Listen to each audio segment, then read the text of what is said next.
Легкие материалы корпуса, колесико для навигации, отличный AMOLED-экран, полноценный Always On дисплей также на борту. Биотрекер версии 3.0, постоянный мониторинг вашего здоровья, более 150 режимов тренировок, встроенный GPS, который работает нормально, водонепроницаемость 5 атмосфер, рабочее голосовое управление, хорошая автономность по заявлению производителя. А как на самом деле обстоят дела у Xiaomi Amazfit GTS 3, я сейчас расскажу. Всем привет, вы на канале Пользы.нет, меня зовут Саня, и здесь только быстрые обзоры и долгие стримы. И сегодня мы с вами будем обозревать вещь, которая все еще находится в продаже, еще долго будет в продаже, и может быть она не такая необходимая, как те же ноутбуки, которых практически не осталось по адекватным ценам, или те же смартфоны, которых тоже почти не осталось по адекватным ценам, но умные часы еще в большом количестве бороздят просторы Алиэкспресса, Тмола и магазинов нашего города, и не только нашего, поэтому будем тестировать GTS 3. Упаковка, по мне, не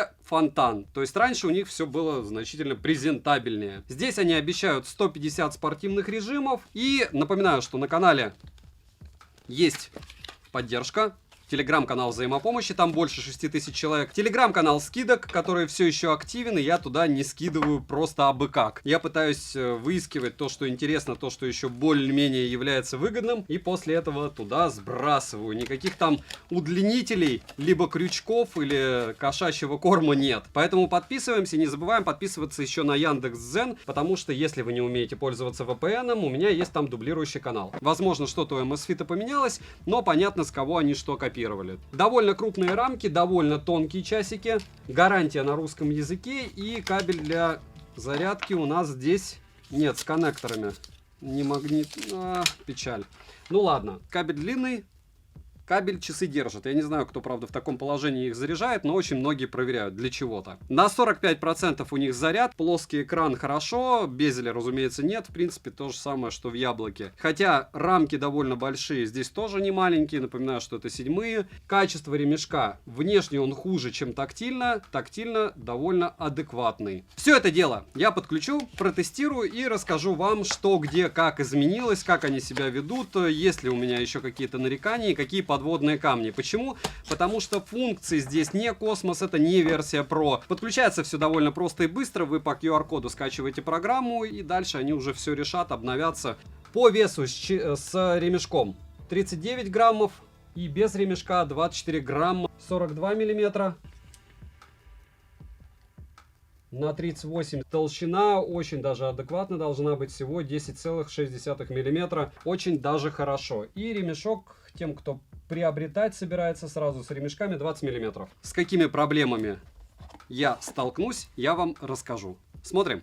Розыгрыши море. Читаем описание, какие сейчас актуальны. Постоянно это 5 ми-бендов 6 серии. Разыгрывается за лайк, подписку, комментарий к любому видео. Подписывайтесь с колоколом. Перейдем же к часам. Полетели. Производитель предоставил нам 3 варианта расцветки. Графитовый черный, красная глина и слоновая кость. Корпус часов выполнен из алюминия, что хорошо. Тыльная часть из пластика, с фронтальной части закаленное стекло. С не наилучшим олеофобным покрытием. Дизайн мне нравится, хоть они и очень похожи на Apple Watch. Ремешок удобный, но у него есть один минус. Он очень хорошо собирает пыль. Спать в часах удобно, при носке вообще не ощущаются. На корпусе с тыльной части есть 2 контакта для зарядки и датчик мониторинга здоровья. Из датчиков, к слову, на борту биометрический датчик, биотрекер 3.0. Датчик ускорения, гироскоп, геомагнитный датчик, барометрический высотомер, датчик внешнего освещения, ну и все. Далее есть одна кнопка колесика включения-выключения устройства, вход в меню и возврат на главный экран. С помощью нее также можно прокручивать меню и так далее. Так что считайте почти Digital Crown. Конечно, не он, но работает неплохо. Тактильная отдача во время прокручивания неплохая, но далека от идеала. Пилить им еще и пилить, да, Apple Watch. И можно повесить на эту кнопку любое действие, которое будет работать при ее удержании. Далее на борту имеется микрофон, который предназначен только для голосового помощника или голосового управления. А динамиков здесь нет. Вопрос, зачем нам тогда микро, правда? Сборка часов мне понравилась. Никаких зазоров я не нашел, да и качество материалов меня лично порадовало. Летим дальше. дальше. AMOLED-экран на 1,75 дюйма с разрешением 390 на 450 пикселей на дюйм. Плотность получается 341 ppi. На официальном сайте указано, что яркость у них до 1000 нит, и это, скорее всего, в режиме автояркости правда, потому что в обычном режиме не похоже. Экран плоский, со слегка закругленными краями для эстетики. Картинка у них яркая и насыщенная, но белый цвет, особенно текст, подсвечивается, что создает ощущение размытия. При ярком освещении яркости хватает, вглядываться не приходится. На борту также есть автояркость, которая быстро подстраивается под освещение. Есть полноценный Always On дисплей с 5 стилями. Его можно включить как на весь день, так и запланировать или в автоматическом режиме. За это плюс однозначно. Время отключения экрана максимум 30 секунд. Скроллинг с небольшими рывками. Интерфейс за время моего использования подвисал. Что плохо, потому что часы уже давно продаются и, по идее, прошивку можно было бы допилить. При поднятии руки экран загорается практически моментально, и в настройках можно настроить скорость отклика, что тоже удобно. Блокировка при снятии часов с запястья работает хорошо.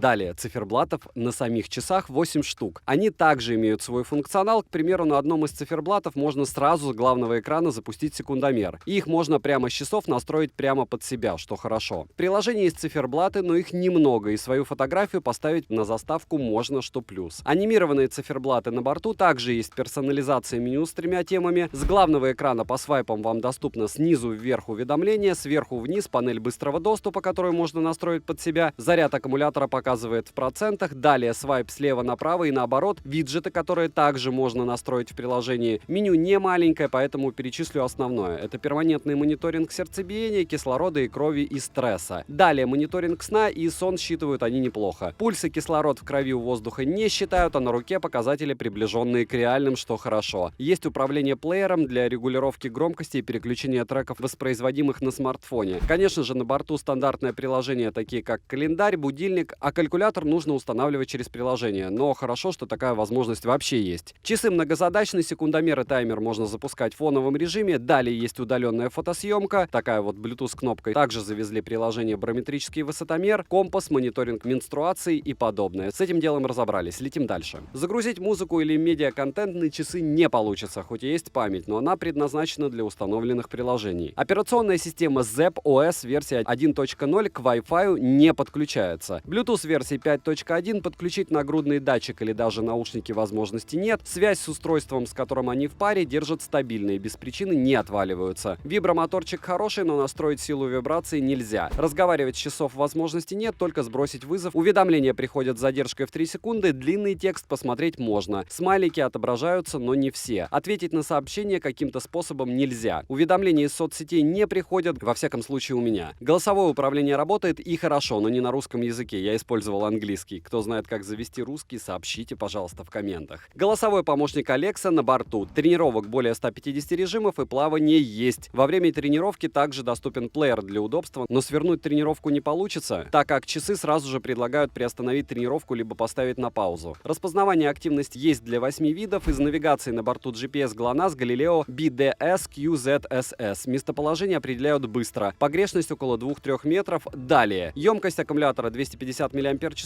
Полный цикл зарядки занял у меня 2 часа 41 минуту. С включенным всем функционалом и максимальным использованием за 12 часов у меня ушло 45% заряда. Если отталкиваться от моего теста, то они проживут не более суток. Далее они проживут значительно дольше, так как я заметил, что АОТ прямо моментально поедает заряд. За 30-минутную тренировку с включенным GPS ушло 5% заряда. Вернемся к корпусу, так как он имеет водонепроницаемость 5 атмосфер. Купаться в них можно, у меня с ними ничего не случилось. Также для примера я окунул их в проточную воду на 1 минуту, итог часы функционируют в обычном режиме. Никаких внешних повреждений я не обнаружил. Летим дальше. Приложение Zepp доступно как на Android, так и на iOS устройствах. Зарекомендовало оно себя не лучшим образом, и в этот раз лучше не стало, лично по мне. За время использования приложения несколько раз висло и отказывалось работать. Конечно, по функционалу оно неплохое, но работает криво все еще. В приложении можно отслеживать все показатели вашего здоровья. В настройках для часов все практически идентично настройкам на самих часах. Также в нем есть магазин с небольшим количеством бесплатных приложений. Обновить прошивку можно, к слову, обновление прилетало сразу же после подключения. Минусы: нет возможности разговаривать с помощью часов, нет eSIM, нет возможности отвечать на уведомления, то есть клавиатуры никакой в отличие от Apple Watch нет даже быстрых заготовок в отличие от некоторых браслетов, не будем их вспоминать, по ссылке в правом углу можете посмотреть на них, они стоят в разы дешевле. Уведомления с соцсетей не приходят, нельзя подключать наушники, нельзя загружать музыку или фотографии на часы, малая автономность автономность с включенным Always On Display, а также иногда лагает интерфейс. Цена по ссылке в описании к видео пока адекватная, я покупал вообще за 12. Если промокоды посмотрите в моем телеграм-канале по ссылке в прикрепленном комментарии. Вдруг на момент вашего просмотра появятся скидки, я туда обязательно скину промики. Резюмирую, Amazfit GTS 3, несмотря на свои минусы, мне понравились. Такая урезанная версия Apple Watch. Сборка отличная, как и материалы и внешний вид. Это не лучший продукт, по моему мнению, но учитывая стоимость и то, что у них есть еще остатки в прямом смысле и в ритейле, вы можете закупиться хотя бы на дни рождения кому-то из друзей, потому что в ближайшем будущем, мне кажется, мы увидим подобное устройство не дешевле, чем по 30 тысяч рублей. Это в лучшем случае, если мы их увидим. Не буду нагнетать, подписывайтесь в телеграм-канал взаимопомощи, там больше 6 тысяч человек. Устанавливайте VPN, кому лень, подписывайтесь на мой Дзен-канал, в описании к видео и будет ссылка на него. Девайсу однозначное да, несмотря ни на что и вопреки всему. Добра и удачи вам, дорогие друзья!